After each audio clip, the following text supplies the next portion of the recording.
Moogtahay inay ku wan yihiin qaar ka mid ah siyaabaha ugu la yaabka badan ee dadka loo aaso ka hor intaynaan bilaabin. Ha iloobi inaad like saarto muuqaalka kana mid noqoto asxaabta kanaalka si aad u hesho xogo iyo muuqaalo xiiso leh. Halkan waxaa lagu sameynayaa laxashyo u eg baabuur, libaax, diyaarado, kalluun iyo xitaa dhalooyinka cabitaanka Coca-Cola. Sababta ka dambeysana way ka yaabin doontaa. Dalka Ghana, aaska qofka dhintay ma ahan oo kaliya xasuus murugo leh, balse waa xaflad weyn oo lagu sharfayo noloshiisa. Dadku waxay u dabaaldegaan si farxad leh. Sanduuqa lagu aasay qofku waa mid la yaab leh, waxaana loo yaqaanaa fantasy coffin. Wuxuu noqdaa mid sheeko xambaarsan. Inta aynan sii wadin muuqaalka, ma leedahay ganacsi amba adeegad rabto inuu dad badan gaadho? Ma u baahan tahay xaysiis kaas oo kaa caawinaya inaad hesho macaamiil cusub?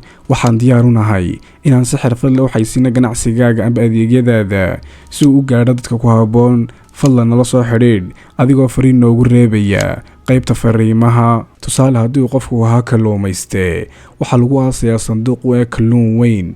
Haddii uu ahaa duuliye, waxaa loo sameynayaa diyaarad. Haddii uu jeclaa kubadda cagta, waxaa laga yaabaa in la geliyo laxash loo sameeyey sidii kubadda cagta oo kale amba xitaa kaba ciyaareed.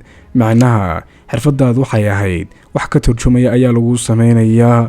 Sanduuqyadan oo dhan waxaa gacanta ku sameeya farshaxan-yaqaano maxalliya, waxayna ku xardhaan midabo badan, sawirro iyo faahfaahin muujinaya qofka dhintay noloshiisa. Waa nooc kale oo muujinaya jacaylka iyo sharafta loo hayo qofka dhintay. Waa mid ka mid ah sagootimaha iyo geeriyaha adduunka ugu la yaabka badan. Daawade, adiga su'aal haddii aan ku weydiiyo, sanduuqyadan hore ma aragtay? Samidkii ayaa jeclaan lahayd in lagugu aaso? Qaybta kommentiga hoose iigu sheeg. Ha iloobin inaad follow noo saarto YouTube iyo Facebook profile-ka saaranna aad subscribe dhahdo.